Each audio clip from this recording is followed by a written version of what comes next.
So as national ministers and provincial members of the executive councils start strategizing on the responsibilities, some unions have expressed their opinions on the returnees.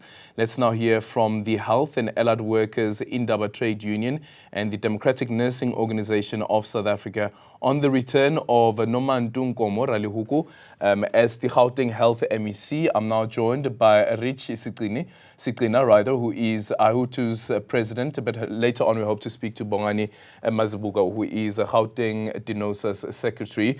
Thank you so much for making time for us this morning. Rich, what do you make of the return of the MEC for Health in Gauteng, considering, of course, that she had been in that position before, but she was taken over from another MEC who essentially had to be sacked?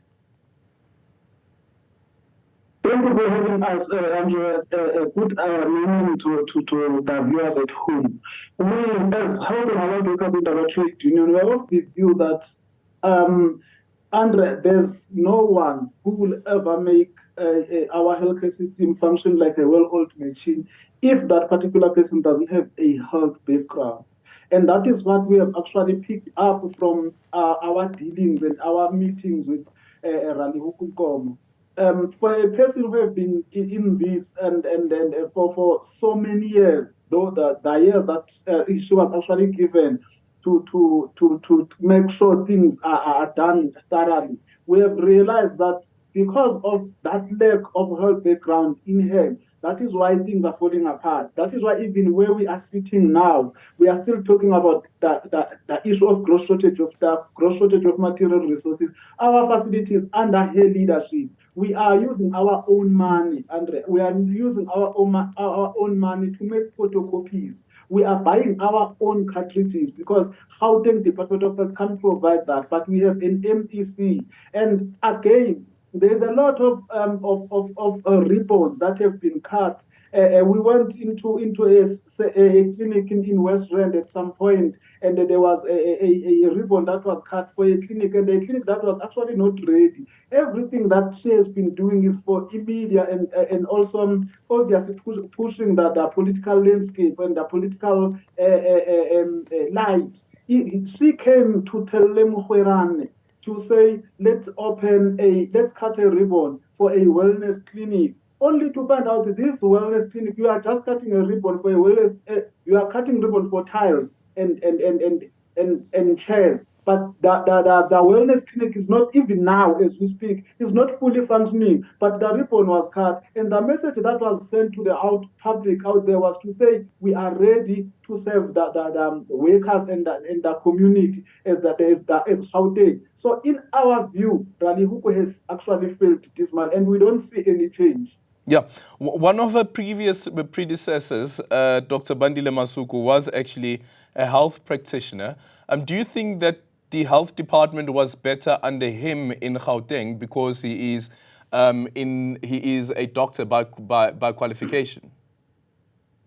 We were speaking about this, Andre, to say, you know what, sacking Bandile Masuku, obviously because of those COVID-19 scandals and stuff like that, we were disappointed on our side. Bandile Masuku was, as a doctor, was understanding. He was even willing to go and volunteer to certain facilities where there's gross shortage of staff, more especially as far as the side of doctors is concerned. We saw him in Telemokhrane, in different hospitals in Pretoria, where he will actually go and work and see patients, admit and go to theater and operate. That's actually what we wanted. It's just that even when you look at the fact that Comrade Motsoaledi came back, Comrade Motsoaledi was actually supposed to follow the likes of Peggy Kele and others. Even Angie Motseha, the likes of them, were not supposed to come back. We were supposed to have at least a minister of the caliber of Bandile Masuku. If it wasn't for COVID scandals, we will be in a better position to have a minister of Bandile Masuku's caliber. He is actually the one who tried to sort out the issue of PPE during that COVID time. So we were in a better position. We were moving to a certain positive direction under Bandile Masuku as compared to under Ralehoko. Ralehoko is not going to say, we are not criticizing her to distract, or we are not destructively criticizing her. We are actually saying that we are actually helping her in this particular fashion, because this has been done at the expense of workers and at the expense of the general public. They are giving each other these positions, the likes of Abopanyaza, as comrades, but not to say we want someone who's actually going to make sure our healthcare system in Gauteng in particular is going to work like a well-oiled machine. What then do you make? You've now spoken about Dr. Aldrin Sampear and his return to Department of Health. He has been the Minister of Health before he became the Minister of Home Affairs. But also the move that the President made there, that Joe Pahla, who was the Deputy Minister of Health before, who became the Minister of Health later, and now back again as the Deputy Minister of Health. What do you make or read into the decision that has been taken by the President there, and what that means for the Department of Health? It looks from if you can actually put a positive human element into it, you will say they think with Umutwaledi we are going to move.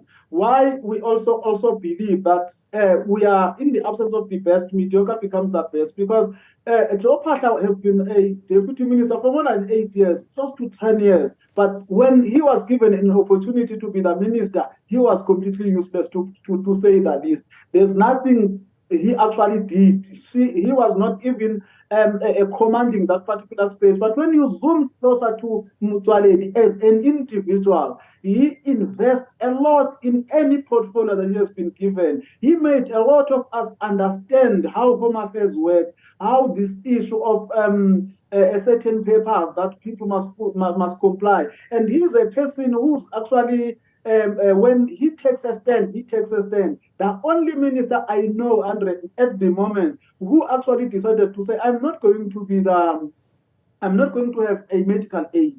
Whenever I'm sick, I'm going to go to this so-called neglected public healthcare system. And we have seen what that has done to Steve Biko in particular, because that's where he usually goes when he's sick. Steve Biko is one of the best performing hospitals in South Africa in terms of human resource, material resources, obviously, because they know anytime Mutwaledi can be sick and he will want to be admitted there with the general public. Just imagine if we have people in positions of power who are saying, I'm not going to take any medical aid. When I'm sick, I'm going to go to these public healthcare facilities. That's the only way we actually will be, these facilities will be fixed. And when you look into Mutwaledi, the conversation of NSI was started during his tenure. Now he's given an opportunity to say, let's make sure there are systems in place so NSI can actually